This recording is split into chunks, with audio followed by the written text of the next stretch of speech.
The lights are off and away they go. Extremely loose. He's managed to hold on. I think He missed the complete. That is crazy stuff. Side Freitas is on the grass on the infield before. He slides through. He tags Richard Eck.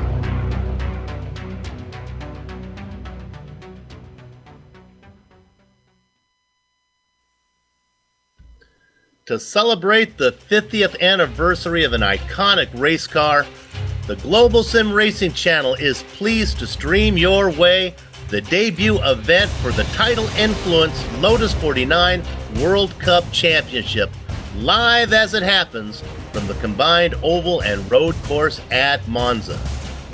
Buongiorno everyone, and welcome to another GSRC broadcast. Bill Soupzon along with Joe Peak in the booth. I'm Jed Yaman in the director's chair, and our camera artist is, as always, Dougie Beard. This broadcast is made possible thanks to Tidal Influence, an ecological consulting firm based in Long Beach, California that restores wetlands, saves and studies endangered species, and educates children about our environment. For more information, go to TidalInfluence.com. Well, Joe, GSRC has been wanting to broadcast the Lotus 49 series for a long time, and we start today round 1 of 12 on the calendar as we go 15 laps at Monza. What better place to kick things off than here at Monza's combined course, Bill? This is an extremely popular venue with the 49 crowd, and the racing is one part Talladega, one part Spa. The original circuit was built in the 20s with the oval portion constructed later in 1954. What you get is in the Lotus is a track where you start the lap flat to the floor and don't lift for over 2.5 miles, all the way until Curva Grande. In this layout, they'll skip the chicanes of the modern course except for Ascari, making an already fast track even faster. With a lap just over 6 miles, which is a hair below 10 kilometers, you're still looking at a lap time almost 2.5 minutes in length, and that's despite having a mere 11 turns. But to give us a real eye-opening view of what the drivers will experience, let's go to the GSRC lap guide.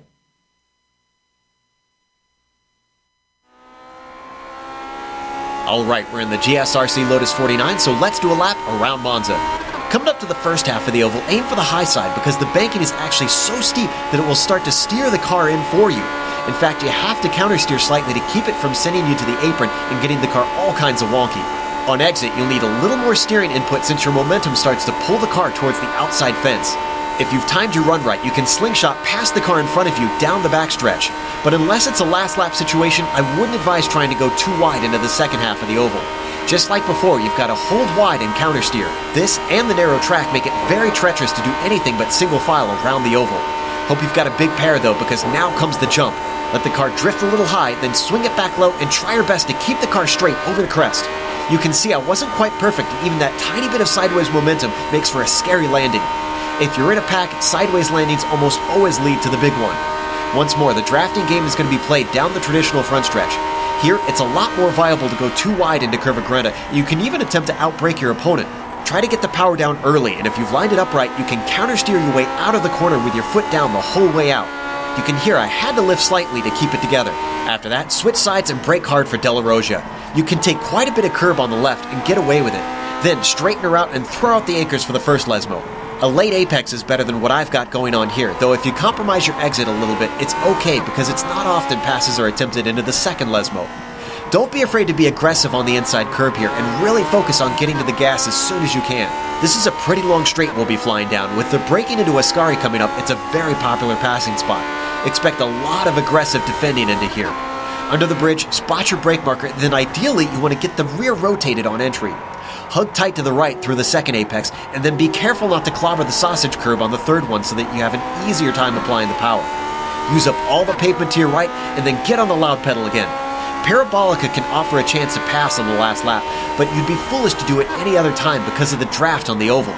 Just like Ascari, try to get the rear of the car to rotate on entry, and then ease onto the throttle on exit. I tend to try and short shift to help me find traction.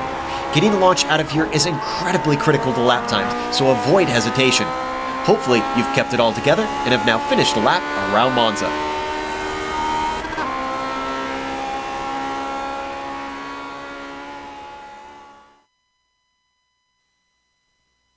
Well, that was my partner, Joe Peak, sitting right next to me, taking us a lap around Monza here, the combined course. Joe, both our director and myself think you're a little critical of yourself there on that lap. Well, I had to take a couple laps fewer than I normally would at other tracks because this one is just so long to try and get some laps in. It's very difficult to get them accurate. And one thing I will confess, Bill, is I am definitely not the fastest in this Lotus 49. There are guys out there such as Mick Claridge, Ove Trangarade. They are lightning fast in this thing, and they could school a number of drivers. But I'm excited to see how they perform today. We've got a lot of good drivers out there. You know, I'll be honest, I put some time in myself. I haven't been in it since it originally came out. First of all, it seems a lot friendlier than when it first came out.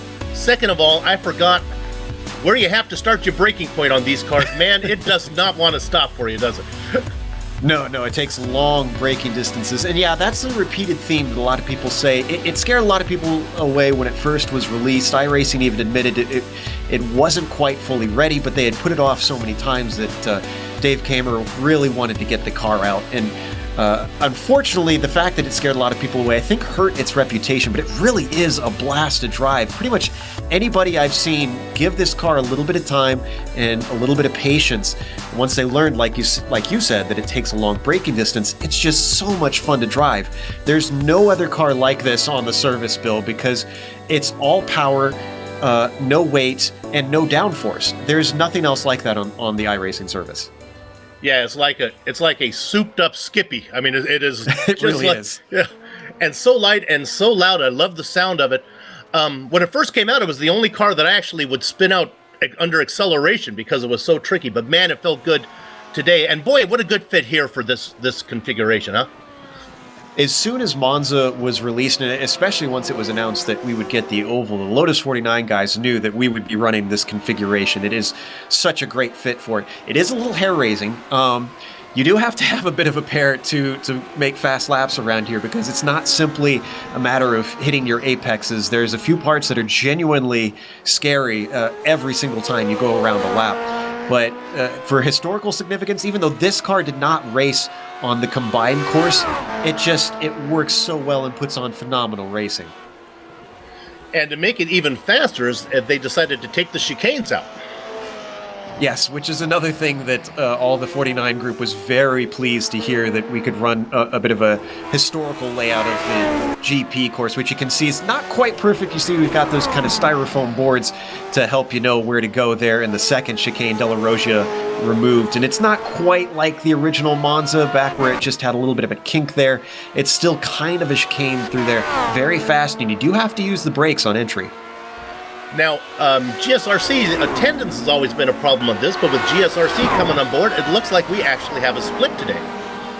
Yeah, this is very rare for this series to have enough drivers to get a split, which means that this is really the cream of the crop that we're going to be facing each other with these 16 cars out on track today. A little bit more sparse than we'd like, but still, I think it's going to provide some excitement in the fact that when you get the top guys out in the Lotus 49, that means you also have the brave guys out.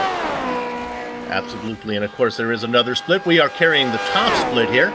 We have, looks like 16 drivers going to take the grid today. Where's the passing zones, Joe? Definitely into Curva Grande is one of the popular ones that you're going to see. It's got a fair bit of braking, and the drafting allows you to get up beside someone down the front stretch. The other place that you're really going to see it is into the Ascari chicane. That's really the only other smart place, if you ask me. It's possible to pass into Parabolica. I just really think it's not the smartest thing. I mentioned that in the lap guide. The draft is so powerful around this oval, it's really kind of senseless unless you're on the last lap to try and pass into Parabolica. That's what I wanted to ask you about. This, even though this car is so light and have so much horsepower, it still has plenty of toe where the slingshot effect works on that big oval, huh? Absolutely, despite the cigar shape. But sounds like we're ready for the grid. Let's go to the grid right now, and we'll see how many of these names I can get through. On the front, it's Nick Cartridge and Ove Tangerade. Then we have Jack Olsted next to him, and David French back him, Brett Reali, and Bjorn Viero Caswell. Okay, John, I'm going to give it to you from seventh down now. All right, Jeff Giassi starts in the seventh position with Benjamin Zocco in eighth, Michael Engelage in ninth with Michael Morrison in 10th. I get this one. Billy Bob Wright in 11th. Go ahead, Joe. You're up next. All right, Neil Santowski will start in 12th, followed by Christian Starko in 13th, Robert Plumley in 14th, Chad Peterson in 15th, and Frank Oosterhuis rounds out the field. Apologies to Mick Claridge. I guess Nick Cartridge is his new nickname. I wasn't even close. Well, I was intimidated right off. I was already scanning through to see what I had in front of me. Trust me, I will do my homework, boys and girls, and by the second round, I'll be much more familiar with it. Right now, you can hear those engines start to harmonize. Gather up the chickens. Take cover behind the cows because the horses are out of the barn. And the debut event of the Tidal Influence Lotus 49 World Cup Championship is underway. Nick Claridge leads them into the oval, side by side behind him. We got problems. Yeah, it looks like that was Borja Valero Casal and then Chad Peterson got together, but everybody else seemed to make it through okay. Jeff Giassi, I think, also involved in that one as well. We'll see if we'll come back and get a replay of that one later. Right now, we'll look for this battle up front. Yeah, it looks like Mick was able to slot into first ahead of Ove coming around the oval. This is that scary part I keep talking about. You do actually get air coming off of the jump here. And now Jack Ulstead, our leader, as they head down. Here's a pass as they're going to go into the road course now. Perfect example there of Ove getting the slingshot. And as well, you can see Jack Ulstead as they start to slot themselves down into Curva Grande. You kind of got to play nice into there. You really don't want to go too wide, though it is possible to make work. Claridge out in front. Ove in second. Ulstead in third. David French rounding out fourth position there just ahead of Brett Reale. As they go into the first Lesmo, everybody kind of going single file at this point. They figured out how they want to try and run this race. Even though it's not a super long race with it being just roughly half an hour, it's still long enough that you kind of want to stay patient at the start, especially with the draft offering plenty of opportunities. It looks like Benjamin Zoko's looking for a move on Brett Reale. And he does. He gets it done going into the chicane. On Frank Oosterhuis with a big accident. This is very abnormal, Bill. Yeah, you know what? It almost looks like he just missed his braking point. It was just coming up behind Sinkowski, and he just kind of, I think, he sacrificed himself to not get into the back of Niles. And backing up, he almost backed into Christian Starko, but managed to avoid him. But let's go back and look at that accident at the very start. This is something I always worry about when we get into that oval right at the start, because a lot of people are too wide. And if you're running down there, I think that's what started it here, down there on the apron, Bill, it tends to slide you up automatically, and I think that's what happened. We'll look one more time from the blimp. And the track is, you think it's wide, but like you said, it's really not as wide as you're left to believe. Yeah. It is extremely narrow. Yeah, Borja was on the low side there, and he just looks like he wasn't given enough room, unfortunately. And that's when they came together. With these cars being very open on the wheels, they tangle so easily. You don't want to touch wheel to wheel, as now we look back at our leaders. Now you can really see the toe plane effect. This is Claridge out in front, but look at the run that Ulstead is getting. And he's going to, as they work down onto the road course, and it looks like Ulstead's going to get the lead. Claridge tucks into second. We're going to see this swapping back and forth a lot, especially with these top guys, as Mick peeks out a little bit. Oh, Mick's going to take it back. Wow. It's not often that you see that, but I guess Mick wants to lead, doesn't want to be behind Jack here. These three up front have opened up a big lead. They are about 2.5 seconds ahead of their nearest competitor. Joe, we didn't talk about it, but this is a sprint race, right? No pit stops today. No pit stops. These cars don't have to make pit stops even in a long race, because the full fuel tank, and look at this train here from about fourth on back. But no, they don't need to make pit stops. The tires could, back then, they could last you more than one race even. Yeah. Now this is Benjamin Zoko out in front of this long train that we're looking at. In fact, we're right on board looking back off of his suspension at the train that he is leading. That's David French trying to chase him down. A little bit of a battle between Brett Reale and William Wright. Billy Bob backs out of it, and they get single file going through the Ascari chicane. The really tricky thing about that chicane, Bill, is those sausage curves are not liked by the 49. You don't want to get on top of them because you want to keep your tires as planted as possible for as much traction as you can get. Yeah, now what has happened is Jack Olstad has fallen off the 2 leaders, and now Zoko has gotten up behind him. So it sounds like, well, I was going to say there might have been just 2 there, but Ove Trenkered has actually dropped off of Mick as well. So our top group really split apart. The first battle we're going to be watching is here for 3rd place, Olstead and Zoko as they hit the banking. Now, if you're watching back there, the top 6 spots pay points today. So that's the basically the transfer position. If we look at the pass here, we're going to see a pass for 3rd position. This is Zoko on the inside of Olstad. You can get this done, but you need a little bit of help usually. Let's see if Jack backs out of it. He does. He lets him through. He knows there's not really much of a fight to be had. Trying to go too wide through this banking. And they are actually communicating with each other, saying, nice pass. And then I think he was saying, I'm coming back after you, because I think he has plans to get it done before they get into the right-hander. Now, the big worry is that coming off that banking is, are we going to go 3 wide? I think we are. Oh, David French getting brave. No, he decides better of it. But now he's got a car coming up right behind him, and Michael Morrison thinks better of it. Outbreaks him coming around the outside, though, Bill. Morrison with a great run, and he's going to make that pass work as he gets up to 5th. French does a good job of avoiding trouble for everybody. I told you this top split will bring the gutsy drivers out of the woodwork here. Yeah, there was nothing wrong with that. It just took our breath away thinking that, but they got it all straightened out. Yeah, so 2 wide, now, 2 by 2 into that curve of ground. Sorry, Bill. So Jack Olstad has kind of pulled away now as he's hoping to get back onto the back of Ove. But running away with this one is Mick Claridge. Now, the good news is that Ove's, or at least good news for our viewers, is Ove started to reel him in. He's cut it down by a couple seconds. If you're within, I want to say about 1.5 seconds, you're going to start to gain on the oval. You'll see it here when they come out of Parabolica.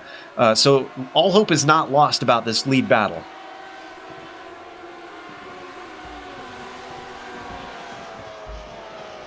Now they work their way through, I believe, is that Parabolica they're going through now? That's no, I have Parabolica, the wrong. Yeah, it is, yeah. Final corner on this combined course.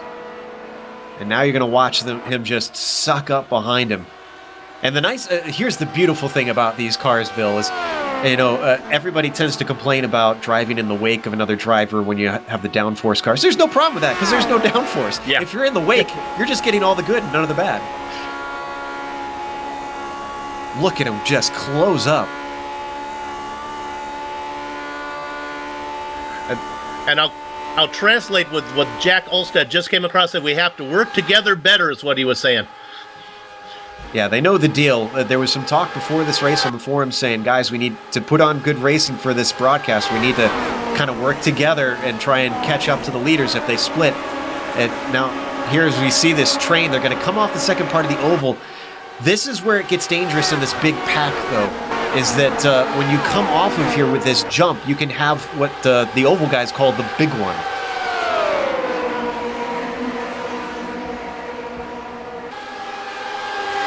So how does working together work in the 49, Joe? Is it actually, do you just pull in and get like a car behind, or do you need to leapfrog like we see in so many other? It's a leapfrog maneuver, plain and simple. If you time it right, and it's pretty easy to do with these cars, really getting such a launch from that draft, you can just slingshot by. If you don't fight it, you pull in behind them, you're both going to run faster laps. You can gain probably in the realm of a second and a half if you come from way far back.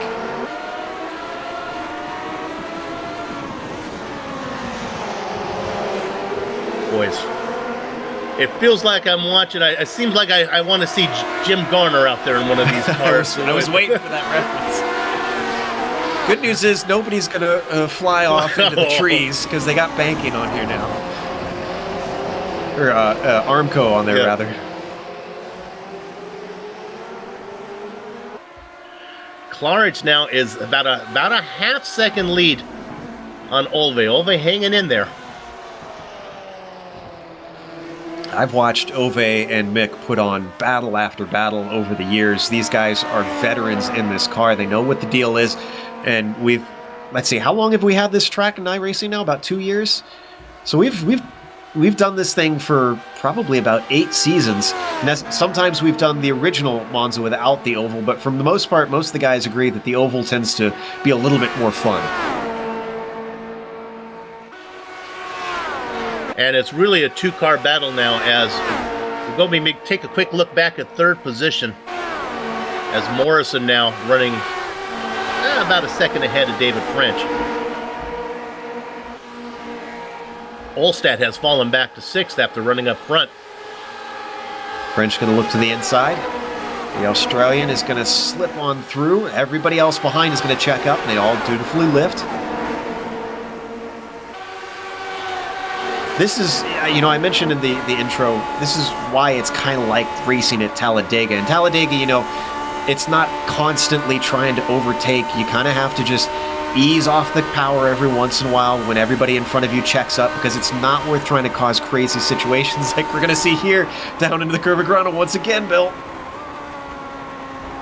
Well, they get close, but they get it sorted out. That's on the outside. That's French. On the inside, that is Zoko. Australian doing a good job getting by his fellow countrymen. That second chicane is definitely single file. I really do not advise trying to pass in there. You can, the great Kevin Brown, who used to commentate with us all the time, used to say the whole track is a passing zone. And I agree, it's just not a smart passing zone. Let's stay on this a bit as they work down into Ascari now. It looks like French is going to be able to hold on to this position, but let's see what Zinkowski does here, being chased by Olstad. I don't think Jack's going to force the issue yet. Yeah, just hanging back, and this is another place where patience really comes in handy. Jack used to be up in 3rd, remember, he's all the way back in 8th, but he can still get back up to 3rd. Things can change in a flash, and you remember that big one I mentioned, if people wreck in front of you, next thing you know, you'll be all alone, so you might have a calm race for the rest of this thing if you just stay out of it. Oh, and it sounds like we got to switch for the lead. Look at this, he got there, yes, Ove has taken over first position. Let's look at the replay. He did that in Parabolica. Oh, well, he didn't listen to my lap guide, I guess. Well, it's almost like Mick maybe just surrendered that spot. He went wide through Parabolica and just kind of... Yeah, I'm so not you sure. lead for a while. Not sure if he... here, we're going to see it right here. I'm not sure if he did this intentionally or if he simply outbraked himself, but there is a possibility. I know you love these fuel dramas, Bill. Maybe he didn't fuel it quite enough and he wants to hang behind and save fuel.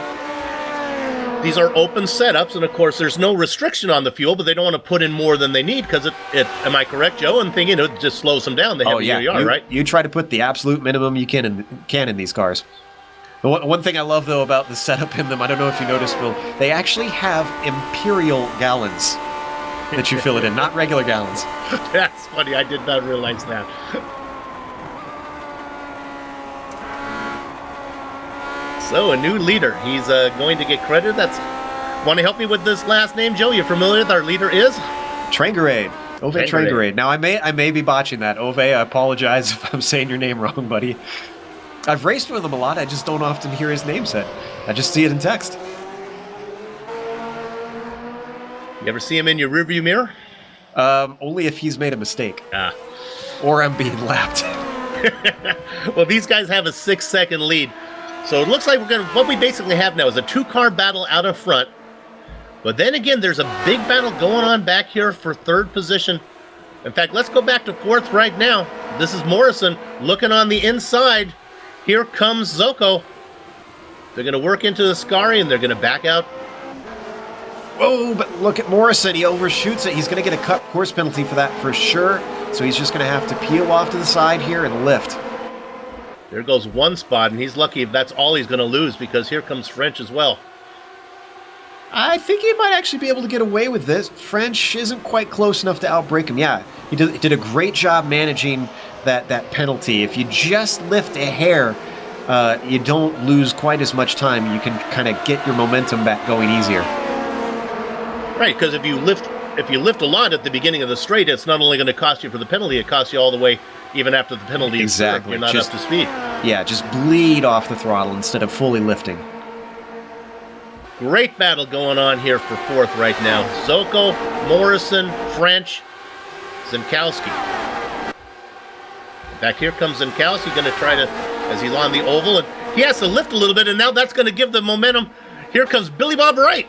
No, it's not. Who's making this move on the inside? It's not Billy Bob Wright. Flying up. Is it? That's Neil Zinkowski, I think. That took like 3 spots in one straightaway. That's brave stuff. Everybody makes it work. Whew, I love this onboard looking back and seeing the cars get air. Here we go again, Bill, side by side. Niels is not done. Gets by Zoko down into Curva Grande. We might see too wide. Michael Engelage on the outside. Cars are trying to sort themselves out, and once again, everybody's single file by the time they hit this long sweeping corner. The fun thing about Curva Grande in these cars, Bill, is they have all that power, but it's such a gradual turn. You're counter steering, even with your foot flat to the floor in 4th gear coming around there.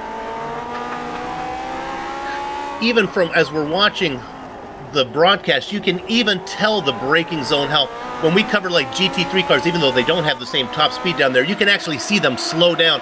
These cars, you can tell that they're just fighting to get a load up because the braking zone starts so far back. And Zoko looking to the inside of Santowski.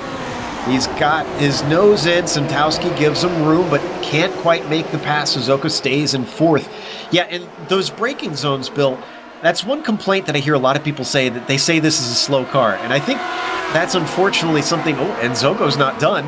He's looking to the inside down into Parabolka. This time he's got well a nose ahead, but he decides to back out of it. Or does he? Santowski goes a little bit wide off the apex coming around Parabolka, and it's going to be a drag race down to the oval, Bill. I think the outside should have the momentum, but no, look at this. Actually, I think he's going to get a little help from the push. Engelage going to pick a spot, pick a lane. You got to get single file here, guys. You can't go too wide into there. Now they sort it out. But what I was talking about with the braking zone, Bill, people complain about this being, a slow car, but the thing is you're still going like 60, 70 miles an hour, even through slower corners in this machine, as we get another pass here for 3rd. So you're not going slow. It just feels slow because when you get up to an 180 miles an hour, 60 miles an hour is going to feel like a crawl. And we saw a car on the apron that you really, really don't want to do that. You can get away with it, but it just causes the car to really dance around, and it's just nervous. Oh, we got a car finally who loses over the jump. Jack Olstead slams into the wall. He's able to keep it out of everybody else, but that is his day done. You do not get a spare car in this series, Bill. He was running up front for a while. He had fallen back. We're going to ride on board here? Yeah, we are. Okay, so what you're going to see happen here is his momentum was not going straight over that jump. What happens is the car starts to lose its direction mid-air. When it lands even the littlest bit sideways, you have to realize you're doing 200 miles an hour. Oh, and Michael Engelage coming through the 2nd chicane. He has an accident. Look at the replay. I don't think he hit anybody. I don't think he got into anyone. Oh no, he got punted. Well, I don't want to put the blame, but I think French gave him a little French kiss there. We'll go on board French. Yeah, I think he just didn't anticipate the braking and got into the back of him. Unfortunately, turned him around. Did Engelage hit the walls here, or did he just get spun? I don't think so. I think he just kind of pinwheeled it around through the chicane. Wow. Who was that snuck through French? He really split the needle. Let's go back up front. You're not missing anything up there. What they're doing is basically annoying the commentators right now because Claridge just keeps looking, and actually he's fallen back a little bit now. He was a lot closer. He's been looking to make the pass and then backing out, just what Joe likes to call some reconnaissance racing, it felt like. But right now, he's about a second back. Still in the toe, do you think here, Joe? Back? Definitely. Yeah. If you're second back, you're getting a big whiff of the toe. I guarantee you that Mick should be able to pull up to at least within half a second by the time they hit Curva Grande. Working lap number 9, 7 to go. Unless, no, Mick is dropping him. Does Mick have some damage? Boy, he's now a 1.5 seconds back. He might have damage, because these cars are very slipstream sensitive. So I'm not seeing no. Yeah. Usually you can peek in and we can, if the car had wings or something, we could look in and see what was going on, but the car looks fairly pristine. Whoa, we got a car on the wall back there. Who is that? Trying to find it. Was it? We're seeing if it could have, maybe Billy Bob Wright made some contact, but that's what I'm showing, but I think it's okay. Well, any of those touches that you can keep driving and the car feels okay, just put it out of your mind and don't worry about it. Keep driving.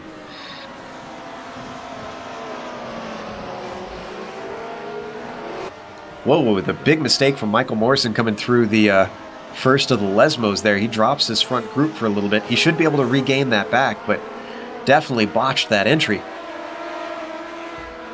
So Engelage is out of the hunt, and so is Jack Olstadt. They've had trouble as well. So the battle for third starts with Zoko right now. How about a little bit of credit to some of our Dory Award contestants, because Christian Starko and Robert Plumley are still out there driving despite being 4 and 5 laps down. Robert Plumley, we know from the Apex Online Racing League. We have a lot of cross-pollination going on back here.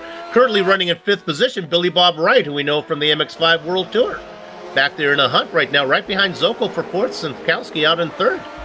Billy Bob's another veteran this series. We've been racing together in the 49 for a long time at this point. And actually, Billy Bob is one of my big rivals. He and I have always been very close on pace, and we've had quite a few back and forth battles in this car. So the real battle for 3rd. Wow. As Zoko had a problem coming into the oval there, and I think he had to lift because Billy Bob just closed on him at a huge rate of knots. We don't need to go there, but I can report that the gap for the lead is now back under a second again. So reports of Mick Claridge's death were probably exaggerated, as I think he's still just... I got a hunch he's minding the gap, Joe. It's strange that he would do it that much, though. Usually you'd kind of want to be a little bit closer. I guess he's right about where he wants to be. He's at half a second and now. Here he comes. Yeah, he's coming back in now. Maybe we can go back up to the front as he starts to... If you get to a second and a half, you really run a risk there, because if you make a mistake here on the road course portion, you can lose touch and lose that draft.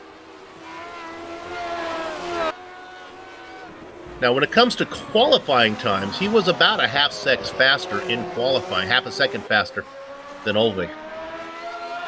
And honestly, all qualifying does at the Monza Combined is just kind of give you a general starting spot. It doesn't mean much overall if you can play the strategy game and draft up to someone faster. So that shouldn't have too much of a play unless they get separated. Yeah, I think they are back together now. So that battle, in fact, I think it's a case where he could have it if he wants it now. Joe, let's jump ahead. Let's assume these guys are nose to tail when we come around the last lap. Where would you prefer to be? If I was a fast guy, ahead. Yeah, if ahead. I'm me, behind. Because I'm much better trying to slingshot by. I can defend. Whoa, it was a big old slide from Ove Trengere coming through the Parabolica. These cars can drift, but you don't want to. That's not the fast way around. That was fun to watch, but probably not very speedy. And let's see now if he... Yeah, see, he could clearly have taken that lead if he wanted it. And Mick, just going to sit back there. Let's look at the replay on that slide. I saw someone mention in the forums pre-race, one of the guys who used to race a lot, who's come back now that we're broadcasting, mentioning it harder to get the car to slide. You really don't want to do that. You do want to get the rear to rotate, which might be what he tried to do, but came in too hot. And see it here? The rear just starts to come around too much, and he catches it, and then continues on. But ideally, you want to do as little slip angle as possible. Keep the nose pointed. We see that a lot when we do Skippy races, but that one looked a lot more exciting than in the Skippy. Let's drop back for a second directly. Let's go back to third because I think we're going to have a pass here. No, I guess he's not. This is a 4-car battle. Let's watch the car way in the back, moving up on the inside. Zoko and Wright on the inside, yeah. as they come down to Curva Grande one more time. I think Zoko's going to get that position unless he's timid on the brakes. He's going to get 2 positions. Slips by Neil Santowski. Says, thank you very much. Just going to ride the curbs, and I'm done.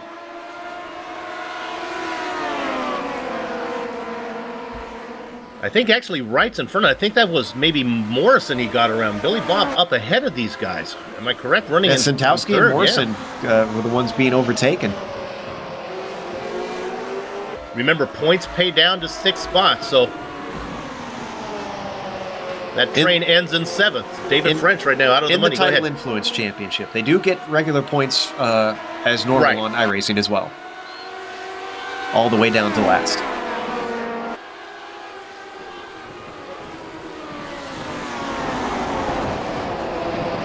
This is a special series with some special points that have been handed out just for this exact time slot. And talking about time slots, Joe, as we have a little break in the action, this is a great time slot that allows a lot of drivers from around the world to get in here. It's late for the Europe drivers, early Saturday afternoon for the U.S. drivers, and even Australia can get in there a little bit if they're into it. Sunday afternoon, I guess, in the U.S. I think Monday morning in Australia. I've been doing a lot of broadcasts this week. Yeah, it amazes me the Australian guys' dedication to getting out here and racing. They used to have their own split time. Ooh, Zoko, he's getting really feisty there. He was kind of thinking about too wide in the oval, but thought better of it. But yeah, these Australian guys like Zoko. They love this car, which doesn't surprise me. I mean, what Australian doesn't like death and danger? And they show up in droves. Oh, and look at this, 3 wide, Bill. Out in front, that's Morrison who's come up there. Zoko, then Billy Bob Wright, who was out in front now, falls back 2 spots. Watching the whole thing, Santowski. Oh no! Who is that on the outside? This is going to cause problems! Wow! Billy Bob Wright got into the Armco, and then somehow Neil Santowski and David French managed not to rear end him. I think French actually got into the back of Santowski a little bit. Let's watch this replay. He drifted a little bit too high. You want to hold the middle around that oval. Then Santowski, I think, got a little bit of a tap from French. That is just the scariest thing when you're coming up to the jump thinking you have to lift, because 1, it upsets the car, and 2, you can't really control your car in midair, so you're kind of committed to whatever line you're taking. We continue to watch this battle. There's about a 2-car length gap between first and second right now. And I believe nothing's going to happen here of that lead until we get to the last lap. Yeah, we can pretty much just poke our heads in every once in a while on these guys, but otherwise they seem content to wait until, I'd say, the final 2 laps really is when it's really going to start to happen. I'll say this, Olve, though, does not look good through Parabolica. I was just watching him again, and the car got loose on him one more time. Yeah, the Scandinavians just having a tough time with that last corner. And it's so critical, Bill, because, like I said, you're on the gas for 2.5 miles. So you don't want to get a bad exit. Well, the good news for them, though, they're still 15 seconds ahead of 3rd place, so they're not really in danger with if Ove's going a little bit slower than Mick wants.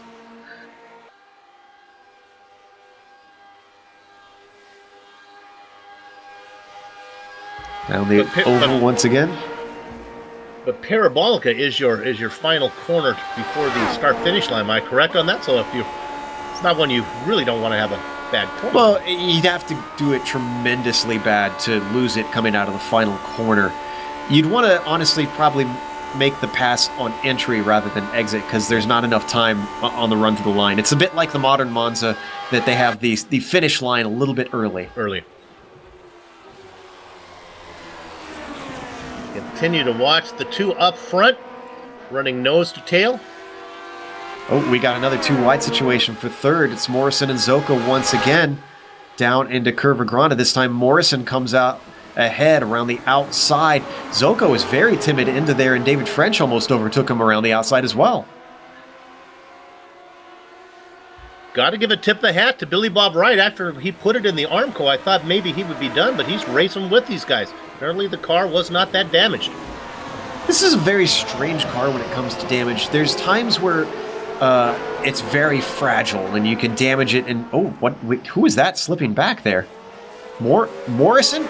No, that's Morrison getting loose coming out of the second Lesmo as well. And now they're starting to lose touch with the guys ahead. You can see these guys behind really don't want to sit around. They want to try and get back up with that group, because if you lose contact, it's bad news and battle for the lead. We look at that, and then we move up front. They decided to make the move. No, Ove has managed to hold him off. Now here we are through Parabolica one more time. He looks a little healthier that time. They come across the start-finish line right now. Joe, we're getting to that false point. Alarm. Yeah, they're working lap 14 now. As I was saying about the damage, there's times where they feel extremely fragile and can tap them just wrong, and the car is all out of whack. And there's other times you can completely bend one of the wheels, one of the suspension. You can see it from where you're sitting in the car, and it drives just fine. And you're like, well, okay, I'll just keep going then. Leaders are about 15 seconds ahead of the excitement that's going back for third position. We'll try to do a little, keep one eye on one battle, one eye on the other battle. We expect there to be a pass for the lead here pretty soon. Yeah, 2 laps to go. This is where it starts to erupt. This is where Mick starts to play his strategy. And if these guys come together, it's not going to be something that you should expect. It should be a really rare occurrence. Like I said, 2 really wily, very fast veterans. They know how to race side by side.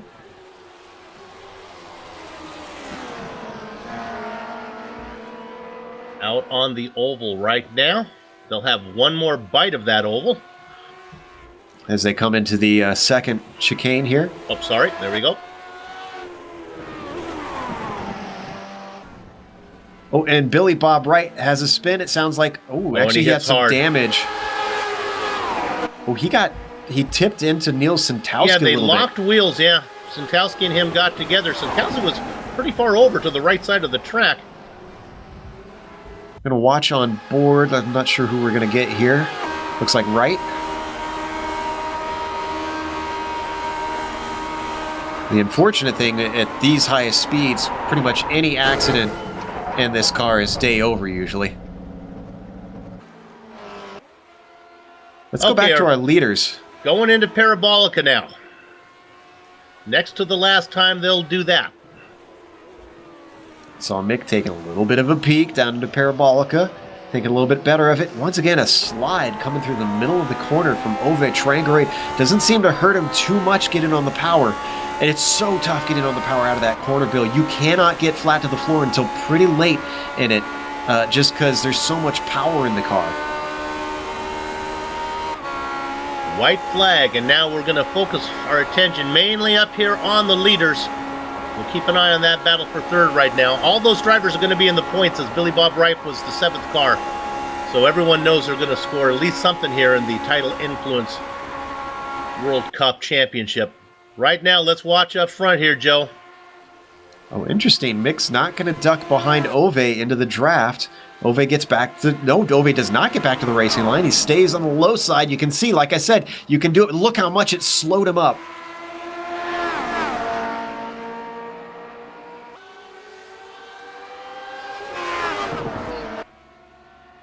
Here we go, down the front stretch. He's got the run. Ove stays to the outside, and it's a clean pass for Mick. I don't think Ove's going to have anything for him, Bill.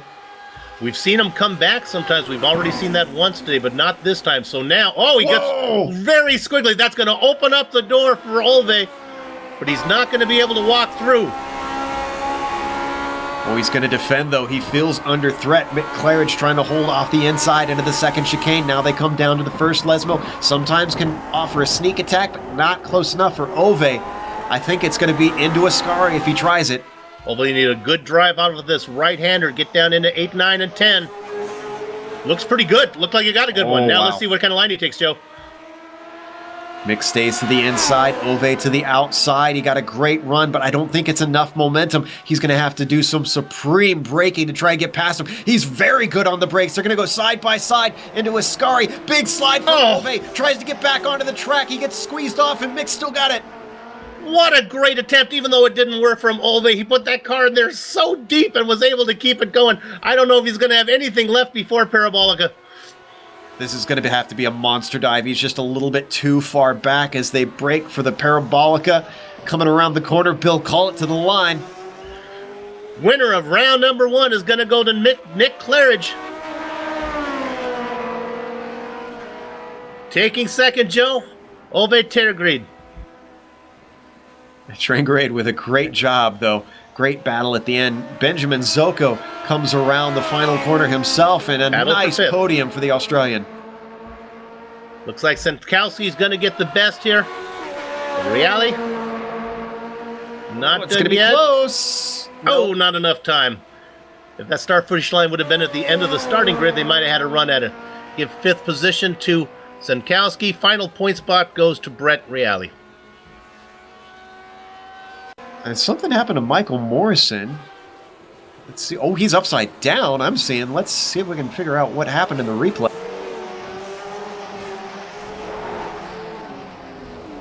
Gets tipped by Neil Santowski, actually. Santowski with a little pirouette and keeps going. And actually, they both spin, yeah. It was coming out of Ascari. Morrison had to slow down to not get into the back of David French. Yeah, I think that caused the checkup, which Santowski did not expect. It's so tough to tell, even in these cars, when stuff like that happens, because you're so close together in some of these corners with this type of racing, Bill. Well, we've been wanting to cover a Lotus 49 series here on GSRC for a long time, and if that first race is any indication of what's in store for the next 11, you'll want to tune in every Sunday for that. This is the Global Sim Racing Channel. We're going to take a short break, and then we will come back to run down the entire starting grid, have some driver interviews and close-up shop. Don't go far away. We'll be back.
Welcome back to Global Sim Racing Channel's coverage of the Tidal Influence Lotus 49 World Cup Championship, round number 1 from the combined road oval course at Monza.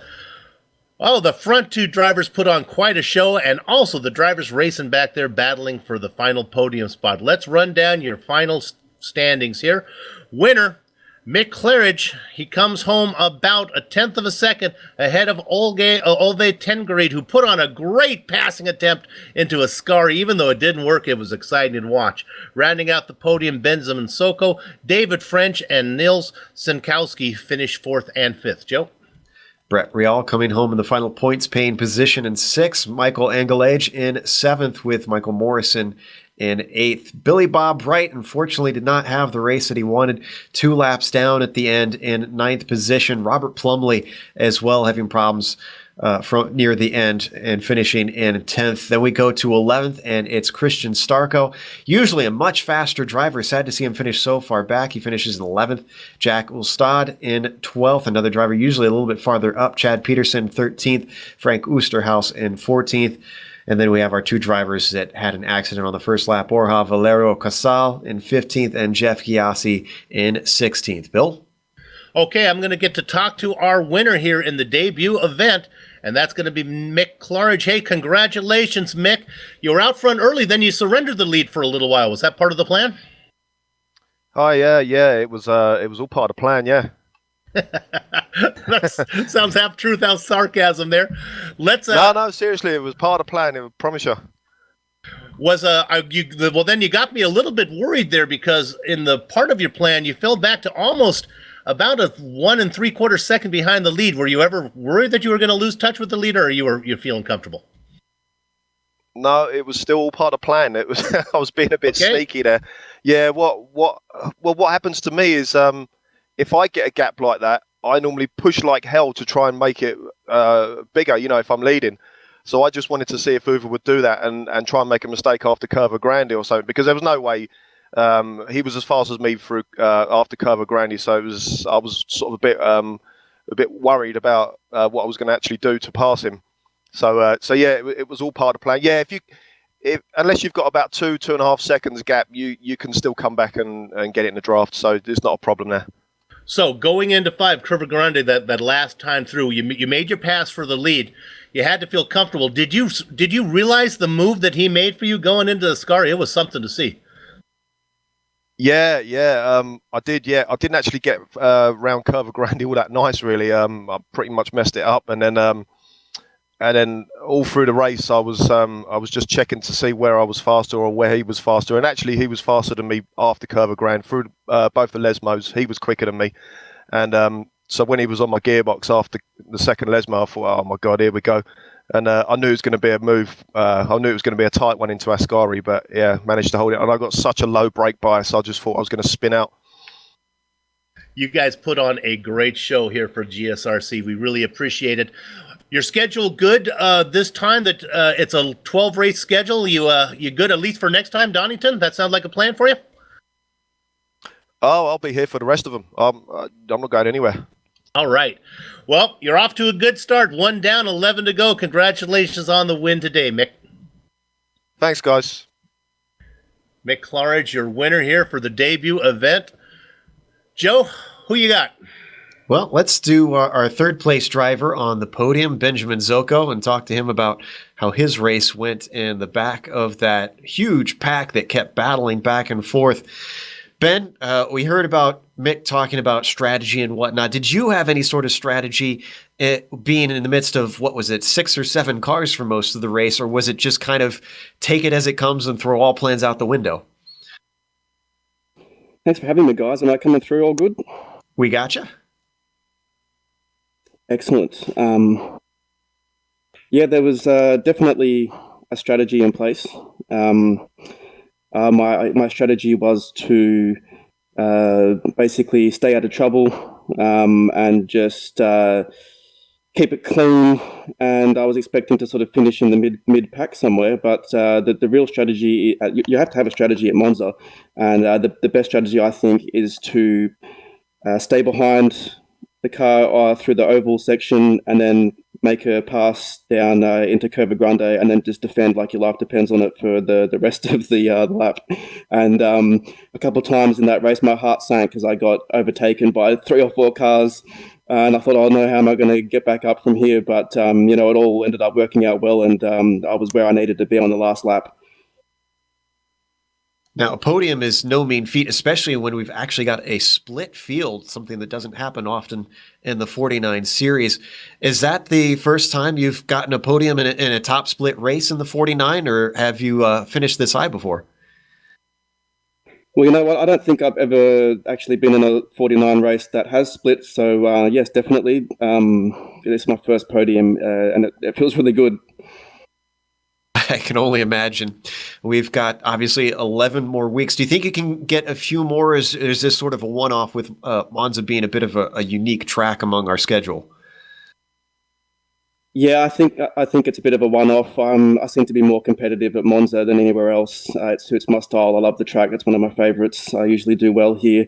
And with that draft, you're able to stick with guys that are usually faster than you. So I don't expect to see me on the podium again, but I do tend to have a bit of luck and avoid lots of crashes. So if there's any wrecks up the front of the field in the future, I'll be stealing a podium. You watch it. All right, we'll keep an eye out for it, and hopefully we'll get to talk to you again post-race. That was Benjamin Zocco, who finished third today here at Monza. I believe, Bill, are you talking to Michael Morrison up next? Yeah, I'll talk to Michael. He had a great run there. Michael finished out of the points back in 8th. Let's talk about your race. We'll start you off early, Michael. You were running back at about 9th position and had to slowly work your way up. You finally got up to about 3rd. Yes, yeah, I did. I almost got taken out in that first corner wreck. I was quite pleased that I guess Bailey got through that unscathed. Yeah, so you finally worked your way up there. You got up to about 3rd, and then you ran into some trouble. Tell us about the issue that you had. Oh, yeah. I can't remember who was one between Ben and David, who were in second in the group, but one of them made a mistake going into Ascari, and that backed me up, and Niels wasn't quite able to assess the situation until it was too late, and next thing I knew, I was upside down. It's kind of a side effect of this type of racing where you don't really race until the last lap, and then you kind of forget how to so to speak. Because that's exactly how we saw it too, as well. That it was a kind of an accordion effect there, and it's hard to get these cars wound up sometimes, and it cost you because you had a good points.